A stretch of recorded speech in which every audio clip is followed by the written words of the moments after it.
গুলি করলো কি বলবো, ওকে ধরার জন্য বলবো। আমরা ইন্দোলকে আমরা মারধর করেছি, কেন করেছি সেটা ইন্দোলকে বলতে হবে, ইন্দোলের মাকে বলতে হবে। মারধর আমরা যদি করে থাকি তো কেন করেছি সেটা ইন্দোল মা বলবে আর ইন্দোল বলবে। আমি তো পাগল না যে ইন্দোলকে গিয়ে মেরে দেব। আর আমি মারামারি করি না, আমার ওই সব বাবা মা শিক্ষা দেয়নি যে তুমি যাও আর মারামারি করো। এটা একজনে বললে হবে না, আপনি আরও এক দুটো ঘটনা দেখান যেখানে আমি কোনো মারামারি করি। কোনো মহিলা আমি এইভাবে অপমান করব না, সেটা ইন্দোলে মা বলবে আর ইন্দোল বলবে। কারো দেখুন গরিব আর অমির যারই হোক সম্মান সবার আছে, একটা মেয়ে ব্যাপারে আমি এসব বলবো? আপনার কি মনে হয়? আর সে তো অনেক আগে হয়েছে, যাই হয়েছে, এখন কেন গুলিটা করলো? কতদিন রাগ থাকে বলুন তো? 1.5 বছর 2 বছর রাগ থাকে, তখন রাগ হলো না, এখন রাগ হয়ে গেছে। দুষ্কৃতীতে বাঁচানোর চেষ্টা হচ্ছে যে গুন্ডারা যেন সেফ হয়ে যায়। এই ইন্দোল যাদব আপনি তো একটা সময় দলের সঙ্গে কাজ করতো, আপনার হয়ে ভোটে কাজ করেছে, আজকে দলের আমি চিনি না ইন্দোল যাদব কখন কাজ করেছে। এরকম যদি কোনো রেকর্ড আপনাদের থাকে যে আমার সঙ্গে ও মিছিলে হাঁটছে বা মিটিংয়ে, তাহলে একটা ছবি দেখাবেন। এখন ইন্দোল যাদব অনেক মাল দিয়েছে অনেকে, তারা এখন অন্যদিকে ঘোরাচ্ছে, দাদা জুয়া হচ্ছে, ও দাদা সাট্টা হচ্ছে, কাউন্সিলর সামলাতে পারছে না, এই হচ্ছে, তারা মাল খেয়ে সব বলছে। কালকে বিধায়ক এসে এখানে একই কথা বলে, এখানে জুয়া সাতটা ঠিক এই নিয়ে কথা কি বলবেন? দেখুন, এখন যদি মনে হয় জুয়া সাট্টা ঠেক হয়েছে, সেটা রাতারাত তো হয়নি, অনেক পুরনো ঘটনা এটা। আর আমি এসে এইসব করিনি, আমি এত নোড়ামি না করি আর না করতে পারবো। তা তীর কি বিধায়ক আপনার দিকে ছুড়ল? না, বিধায়ক আমার দিকে ছুড়লো না, যে জুয়াশাটা চালাচ্ছে তার দিকে ছুড়লো। নিশ্চয়ই যারা করছে, কামাহাটি বিধানসভা অনেকগুলো ওয়ার্ডে হচ্ছে এগুলো।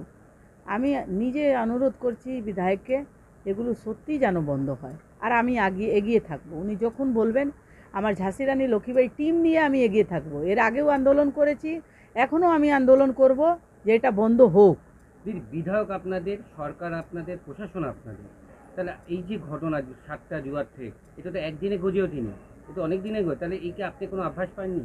ইন্দোলকে বাঁচানোর চেষ্টা হচ্ছে এখন। এখন দেখুন এইসব আমাদের মাথায় ঢুকছে না, আমাদের মাথায় একটাই কথা, আমাদের ছেলে যেন ঘরে ফিরে আসে আর ইন্দোল যেন ধরা পড়ে। আর এটা যদি বিকি মাথায় ফেলে ইন্দোলকে সেভ করা হয় তাহলে আর কিছু করা না। তাহলে ইন্দোল যাদবকে সেভ করার জন্য বড় হাত আছে? 100 বার আছে। যারা ইন্দোলকে দিয়ে গুলি করিয়েছে তারা তো ইন্দোলকে বাঁচানোর চেষ্টা করবে। তা আপনার ওয়ার্ডের ঘটনা নিয়ে বারবার কোনো সময় বলেছেন এমপি বা এমএলএ কে এই ঘটনা নিয়ে? তারা কোনো প্রতিক্রিয়া দিয়েছে যে আপনার যখন এই সমস্যা হচ্ছে, তিনি কোনো প্রতিক্রিয়া দিয়েছে? না, এটা 1-2 বছর আগে হয়েছিল, তখন ওরা অনেক শাসন করেছিল, আবার এটা শুরু হয়েছে। এখানে কি টেসমকল কোনো দখলদারি নিয়ে কোনো বিবাদের ব্যাপার আছে? গতকাল বিধায়ক মদন মিত্রর বক্তব্যে সেই রকমই একটা আওয়াজ পাওয়া যাচ্ছে, দখলদারি ব্যাপারটা। দেখুন, দখলদারি তো আছে, কিন্তু ইন্দোল যাদব এই দখলদারির মধ্যে নেই। ইন্দোল যাদব বাইরে ছেলে এসে এইখানে গুলি করেছে, সেটা কেউ করিয়েছে। যতক্ষণ ইন্দোল যাদব ধরা পড়বে না, সত্যি কথা সামনে আসবে না। আপনি 12 বছর বিকাশকে ফাঁসানো হয়েছে, কি বলবেন? বিকাশকে ফাঁসানো হয়নি, বিকাশকে প্রাণে মারার চেষ্টা হয়েছে। আর বিকাশ এখন বাঁচবে কিনা আমরা সেটা ঠাকুরের কাছে প্রেয়ার করছি। আমাদের এখন জুয়া সাট্টা দেখা যাচ্ছে না, আমরা ছেলেকে জন্য প্রেয়ার করছি, ভগবান যেন ছেলেটা বেঁচে। এই মুহূর্তে বিকি যাদবকে তার বাইক দিয়েছিল বলে গ্রেপ্তার করেছে পুলিশ, আজকে তাকে কোর্টে পাঠিয়েছে, 7 দিনের রিমান্ডার চাইবে বলে পুলিশ সূত্রে জানা যাচ্ছে। বিকির বিষয়টি কীভাবে দেখছেন? আমি বলছি বিকি ছিল না, আমি বলছি বিকিকে ফাঁসানোর চেষ্টা হচ্ছে। বিকি এই কাণ্ডে ছিলই না, মানুষ বলছে বিকি ছিল না, ইন্দোল যাদব ছিল। ইন্দোল যাদবকে কেন অ্যারেস্ট করা হচ্ছে না? বিকি তো নিজে সারেন্ডার করেছে, তাই অ্যারেস্ট করেছে। কিন্তু ইন্দোল যাদব কেন আসছে না? ইন্দোল যাদবকে কেন অ্যারেস্ট করা হচ্ছে না? ওকে কেন সরানো হচ্ছে? ইন্দোল যাদব লোকগুলো এসে বলছে কাউন্সিলর কাজ করতে পারে না। আপনি গিয়ে দেখুন তো আম পাবলিক থেকে যে কোন কাজ আমি করিনি, তারা প্রুফ দিতে পারবে কোন কাজ আমি করিনি। আমার যে কাজ, কোন কাজ আমি করিনি আজকে মনে পড়ছে? এতদিন মনে পড়েনি? একটা ছেলে প্রাণ চলে গেল, কিভাবে কাজ করব আমি বলুন? আমি যে একে নিয়ে কাজ করব তার গুলি হয়ে যাবে, কিভাবে কাজ করব? কতটা আতঙ্কিত আপনি নিজে এই একের পর এক এই ঘটনা? 200% আমি আতঙ্কিত, আর ওয়ার্ডে মানুষ আতঙ্কিত। এই ওয়ার্ডে কোনোদিন এরকম গুলিগালা হয়নি।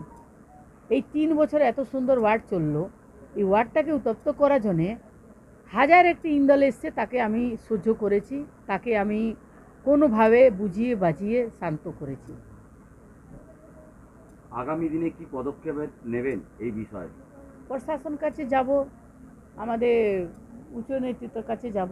এখন আমি ওই ছেলে বাঁচানোর চেষ্টা করছি, যেটা কিভাবে আমরা বাঁচাতে পারি।